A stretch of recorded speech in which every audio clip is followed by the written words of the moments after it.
भारत की सभी भाषाएं महत्वपूर्ण है। उसका अपना अपना एक समृद्ध इतिहास है और विभिन्न भारतीय भाषाओं के साथ समन्वय स्थापित करते हुए हिंदी ने जनमानस के मन में एक विशेष स्थान भी प्राप्त किया है। यही कारण है कि आजादी के आंदोलन में अनेक स्वतंत्रता सेनानियों ने महात्मा गांधी, सरदार वल्लभ भाई पटेल, विनोबा भावे, आचार्य कृपलानी, काका साहेब कालेलकर, जवाहरलाल नेहरू, ये सभी ने हिंदी को संपर्क भाषा बनाकर आंदोलन की गति को बढ़ाने का प्रयास किया। स्वराज प्राप्ति के हमारे स्वतंत्रता आंदोलन में स्वभाषा का आंदोलन निहित ही था। स्वतंत्रता प्राप्ति के बाद हिंदी की महत्वपूर्ण भूमिका को देखते हुए संविधान निर्माताओं ने अनुच्छेद 343 द्वारा संघ की राजभाषा हिंदी और देवनागरी लिपि को अपनाया। संविधान के अनुच्छेद 351 में हिंदी भाषा के विकास के लिए हमें निर्देश भी संविधान ने किया है।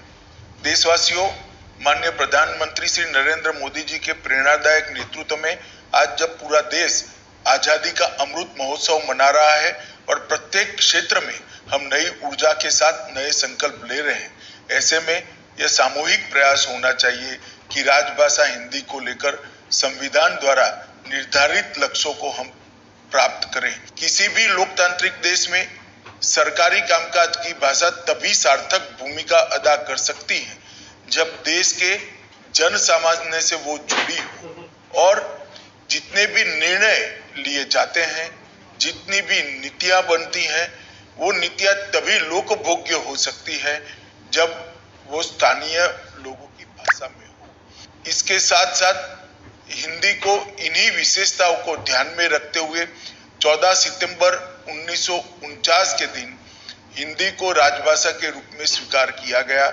इसके साथ ही राजभाषा हिंदी में आवश्यकता के अनुसार शब्दावली निर्माण, वर्तनी के मानकीकरण किए गए और सरकारी कार्यों में हिंदी को बढ़ावा देने के लिए प्रेरणा प्रोत्साहन की नीति अपनाई गई।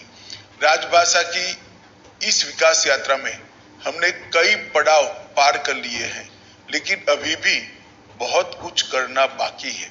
विगत 3 वर्षों में प्रधानमंत्री जी के नेतृत्व में सरकारी कामकाज में हिंदी का प्रयोग अधिक हो, इसके लिए गृह मंत्रालय का राजभाषा विभाग निरंतर प्रयासरत है, जिससे विभिन्न मंत्रालयों विभागों में हिंदी का कामकाज तेजी से बढ़ा है।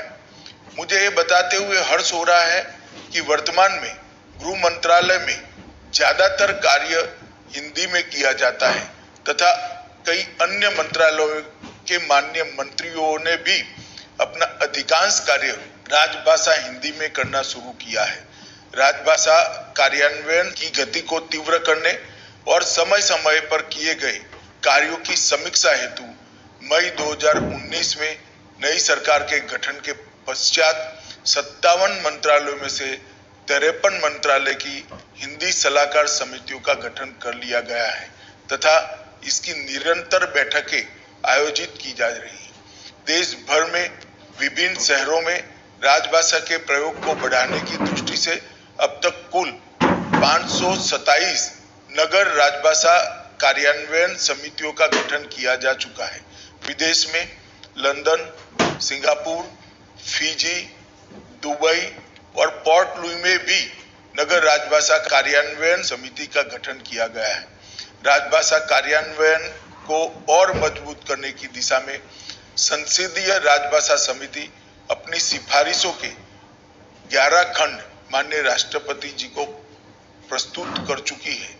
राजभाषा विभाग द्वारा 13-14 नवंबर 21 को बनारस में पहला अखिल भारतीय राजभाषा सम्मेलन तथा नई दिल्ली केंद्रीय सचिवालय राजभाषा सेवा संवर्ग के अधिकारियों के लिए पहला तकनीकी सम्मेलन आयोजित किया गया। इन कार्यक्रमों से हिंदी प्रेमियों में उत्साह की अपार वृद्धि हुई है। यह और भी सुखद है कि हिंदी दिवस 2022 तथा द्वितीय अखिल भारतीय राजभाषा सम्मेलन का ऐतिहासिक आयोजन गुजरात के सूरत शहर में हो रहा है। गृह मंत्रालय का राजभाषा विभाग सूचना प्रौद्योगिकी के माध्यम से राजभाषा हिंदी के प्रगामी प्रयोग की दिशा में निरंतर प्रयत्नशील है। राजभाषा विभाग ने स्मृति आधारित अनुवाद प्रणाली कंठस्थ का निर्माण और विकास किया है, जिसमें लगभग 22 लाख वाक्य शामिल किए जा चुके हैं।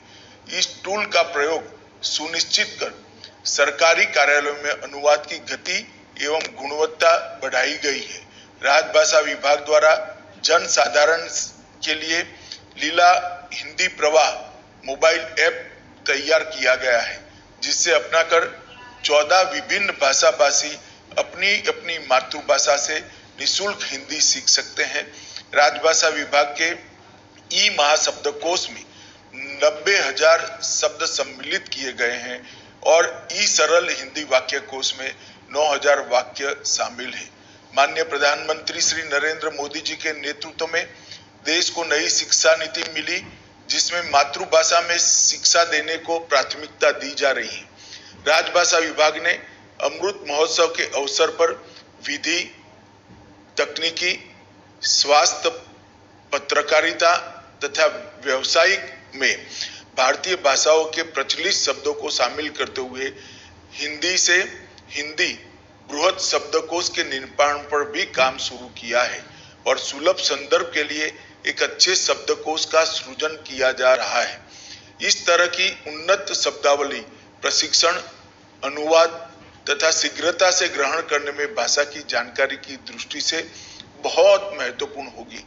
हजारों वर्षों से भारतीय सभ्यता की अविरल धारा हमारी भाषाएं, संस्कृति और लोक जीवन में सुरक्षित रही है। भारत में स्थानीय भाषाओं का योगदान हमारी संस्कृति को आगे बढ़ाने के लिए अतुलनीय रहा है। इन भाषाओं ने हिंदी को समृद्ध किया है।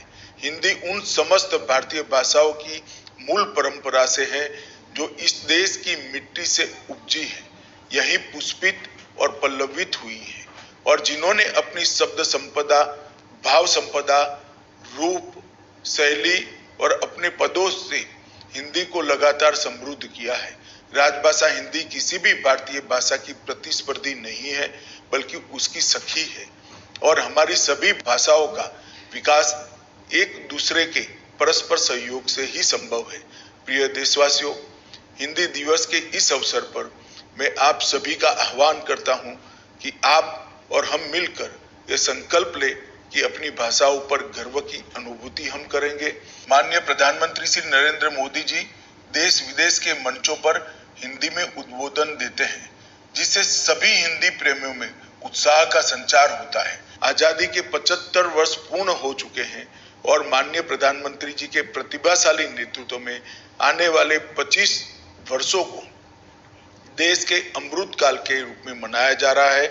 ऐसे में भाषाई समरसता को ध्यान में रखते हुए हिंदी तथा हमारी सभी भारतीय भाषाओं का विकास अत्यंत आवश्यक है।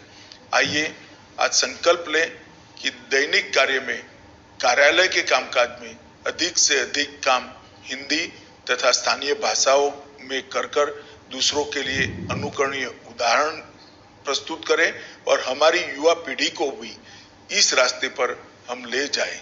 हिंदी दिवस के शुभ अवसर पर आप सभी को पुनः मेरी हार्दिक शुभकामनाएं हैं। वंदे मातरम।